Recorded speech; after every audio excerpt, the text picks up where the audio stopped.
So what we're looking at today is Taryn Simon's Contraband. Very conceptually heavy and loaded book. Taryn Simon has this really thick book in which she photographs for several days straight things that were confiscated from JFK Airport. It's a great book. Let's get into it. So what we're looking at here is Taryn Simon's Contraband, and it is a pretty distinct photo book. It was published by Stidle in 2010, and just to go over the physical aspects of the book, it is a very chunky book. It's got a soft cover wrap, and then it comes apart just like that. Just folds over the ends. I love the cover, that blue and that black and that off-white clear title.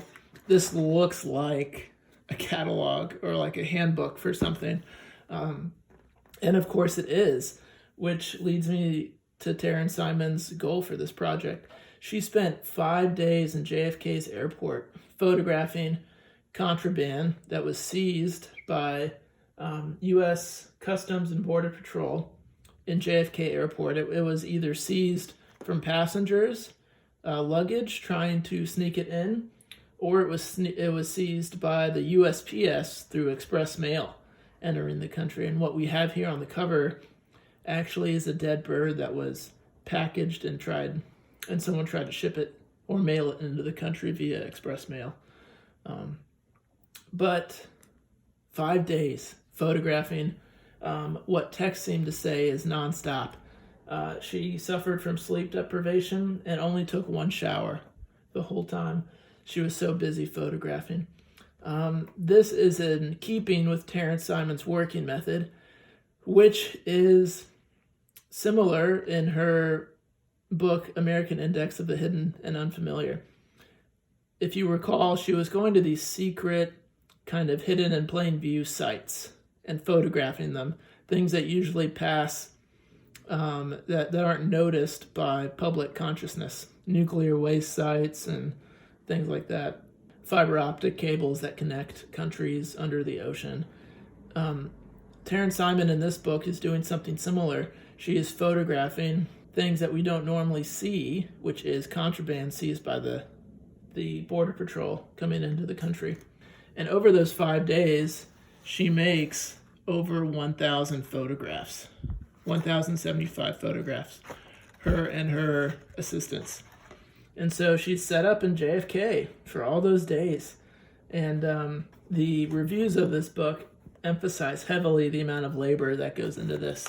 And that's typical of Taryn Simon's work. It's a lot of research. And in this case, it's a lot of photographing. So one of the things, I'll go through the book before I get to the punchline of her work. Not punchline, but before I get to the thesis, really, of her work. When you open up the book, you start to see grid layouts and patterns. And what Taryn Simon is doing is creating a taxonomy, which is, art speak for, or theory speak for classifying and organizing data information. And she has all the contraband that was seized listed in alphabetical order and then laid out in a very obvious photographic style. It looks like it's on a seamless backdrop table and lit very evenly. There's minimal shadows across the whole thing, but she's trying to communicate to you what she calls the painful repetition of all these items. So as you flip through the book, you're kind of struck in one sense of how, multiple senses of how boring the things are really, but then how interesting they are, all their different wear marks and their different levels of opening. And then you're kind of struck by how many things are in this book, and then that she stood in front of all of these things and photographed them. 1,075 pictures of confiscated items that were attempted to seize or someone attempted to bring into the country. And so we started off with alcohol, So you see vodka, you see Jose Cuervo, all these things. And then anabolic steroids. And it just goes on and on. Cow dung, chicken, candy made from animals, bracelets. It goes on and on. And it's in alphabetical order. So it's functioning very much like a catalog. And it's very descriptive in that the things are photographed in such a way that it's obvious what they are. So, even in the back, there's an index that show all the items again and why they were confiscated, where the reasons were given. So it's fascinating. Looking through this book, you have the feeling of, okay, I kind of get it. After you see 10 of these, you feel like you get her point, but then you just keep flipping. You keep flipping the pages to see what else is coming. So there's a lot of khat, which is a kind of a leafy stimulant that's chewed in some parts of the world, almost like tobacco. But you just keep coming across, like, what crazy thing is she going to photograph next? Or what very banal thing, like purses. So it's interesting in that regard. It's interesting that she's gone into the work of labeling and coding and indexing all the reasons these things were confiscated. But what she talks about is that when she had this idea to photograph in JFK Airport, she thought that she would be photographing drugs and guns as they were attempted to be smuggled into the country. But she realized that most of the things that she was photographing were counterfeit items of privilege, like really expensive purse, designer goods, things like that. Or they were popular entertainment items like CDs or DVDs that were all pirated. She made the observation that all these things kind of led to the idea that we're all chasing after the same understanding of success and wealth in this country, that this book is kind of a time capsule because it's specific to those 5 days that she was in the airport in 2009. And that if she were to do this today, she would find out what is popular to have today. And so this book represents almost consumer tendencies as much as it does things that were confiscated, which she points out that we're all kind of unfortunately chasing after the same dream of designer bags and, the latest movie that we can have more cheaply. But it's a really compelling book. And in the introduction, the writer states, quote, "Simon is investigating photography's function as a credible eyewitness and arbiter of justice."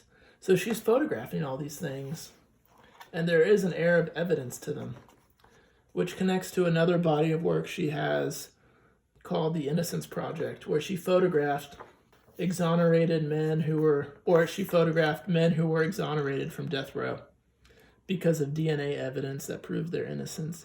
She photographed them at the site that they were accused of committing the crime or the site they were arrested. And what she says about that book is that photography played a role in their convictions, in that an eyewitness was shown a photograph of them, and the photograph supplanted their memory of that person. And so when you showed someone a photograph of a suspect and then showed them a lineup, their memory was kind of contaminated because their memory was overwritten by the photograph of the person. And this happens. Someone can be shown a fake photograph of an event they're supposed to have participated in.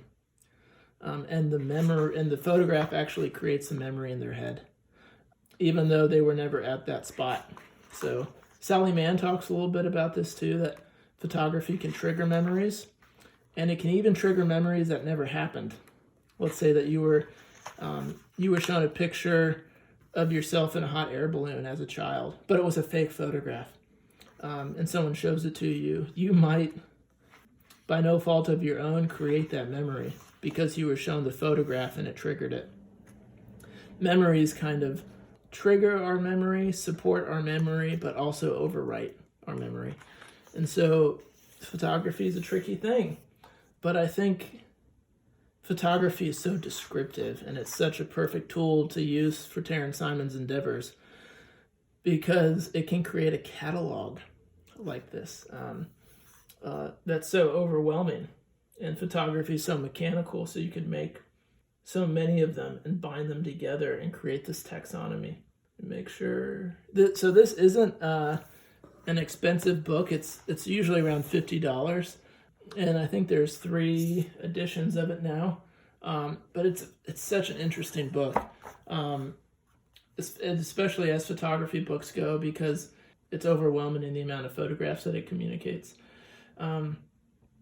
There's also, I think, some similarities here with Google, and let me expand on that a little bit. Simon's creating this book as essentially a list. It's a list of things that were confiscated, and this list is photographs. And Taryn Simon takes as inspiration one of the biggest lists in the world, which is Google, if you think about it that way. And so she is interested in how we try to organize a chaotic world and make sense of it. And so this certainly plays a role, the things that are confiscated. But Taryn Simon's Contraband, it's a great book. I want to go through real quick some pages I have marked. Interesting things that were confiscated that you would have never thought people would try to smuggle in. Animal parts. So we have horns, we have hoofs, all kinds of crazy stuff. Let's keep going. We have deer penis. Don't know why. But it's even shown in these like satin-filled boxes. Then we have fat. So like bottles of fat that someone tried to smuggle in. Handbags. So this echoes Taryn Simon's idea that why do people want these counterfeit, cheaper handbags? It's because they want to represent themselves a certain way, and there's a market for these knockoff bags, so a lot of people want them. And what people are trying to smuggle in are really just kind of low stakes and pitiful. They're fake designer handbags, you know. And then we have here cot. And then at the end, what I think is the most interesting, the unidentified section. So this is unidentified biohazard, and then unidentified food. There's an unidentified meat section. It's very odd, but it's a fascinating book, and you just keep wanting to turn the pages to understand more, to see what's going on and why people are smuggling in these things. It's fascinating. So one thing to note too is this page layout.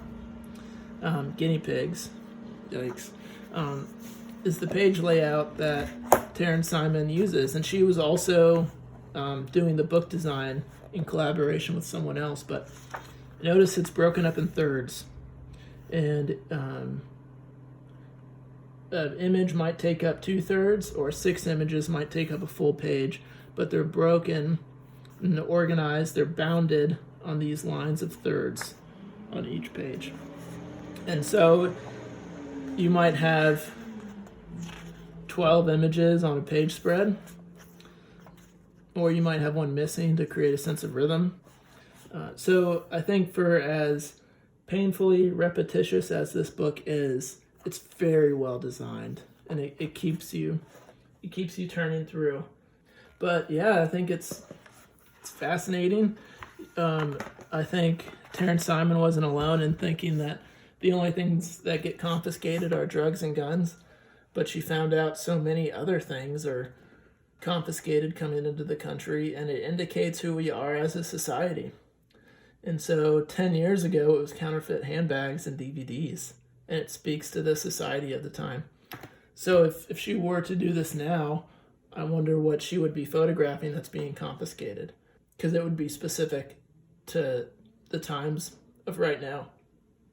So excellent book, definitely a curveball in the sense of a photo book, but there's so much to think about here, and Taryn Simon shows these hidden aspects of the everyday and creates a visually stunning way of communicating them with people. And so, excellent book, important book, Contraband, Taryn Simon. So, what do you guys think? This is it was a dense book full of objects, maybe the biggest still life project there's ever been. But are there books that you want me to review? List them down in the comments. Like and subscribe and share this with your friends so that we can keep these going. I want to start reviewing contemporary, emerging and mid-career artists, their photo books too. So if you have any ideas, put them in the comments, and we'll see you soon.